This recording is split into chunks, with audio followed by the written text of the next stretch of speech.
11 দলকে যদি বিশেষণ না দিয়া বিভিন্ন রকমের আকীদা খারাপ, ওই অমুক তমুক এসব না বলে শুধু স্বাধীনভাবে কাজ করতে দেওয়া হতো, আলহামদুলিল্লাহ 99% ভোট পেয়ে তারা আজকে সংসদে যাবে। তো আল্লাহর কাছে আমরা বলবো, রব্বুল আলামিন যারা এরকম ফতুয়া দেয় সামান্য একতলাফের কারণে, সামান্য মতপার্থক্যের কারণে আকীদার ফতুয়া দেয়, আকীদা ঠিক না ওদের, যেখানে আল্লাহর নবী এই সহিহ হাদিস বুখারী শরীফের 391 নম্বর হযরত এখানে আছেন। আল্লাহর নবী বলেন, মান সাল্লা সালাতানা ওয়া ইস্তাকবাল কিবলাতানা ওয়া আকাল যাবিহাতানা ফাযালিকাল মুসলিম।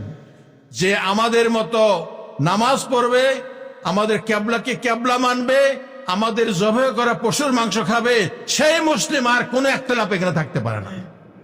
আর আমরা কিসের, আমরা টুপির একতলাপ করি, পাগড়ির একতলাপ করি, জামা কত বড় না ছোট, এগুলোর একতলাপ করে আমরা বলি ওদের আকীদা খারাপ। আল্লাহর গজব আসার জন্য হিন্দু কাফের মুশরিকরা দায়ী হব না, দায়ী হব আমরাই হক্কানি দাবিদাররা। তো সম্মানিত উপস্থিতি, ঐতিহ্যবাহী নিজাম ইসলামী পার্টির প্রতি আমি যদিও অন্য আরেকটি দলের আদর্শ ধারণ করি, কিন্তু আমি সমস্ত ইসলামী শক্তিকে ঐক্যবদ্ধ দেখতে চাই। এবং এই নিজাম ইসলামের পার্টির প্রতি আমার একটা দুর্বলতা, এই জন্য এই নিজাম ইসলাম পার্টি কোনোদিন অন্য মুসলিম ইসলামী দলকে কোনোদিন গালি দেয় নাই, আমার জানা মতে। কাফের বলে নাই, মুনাফিক বলে নাই, এটা সবচেয়ে বড় গুণ।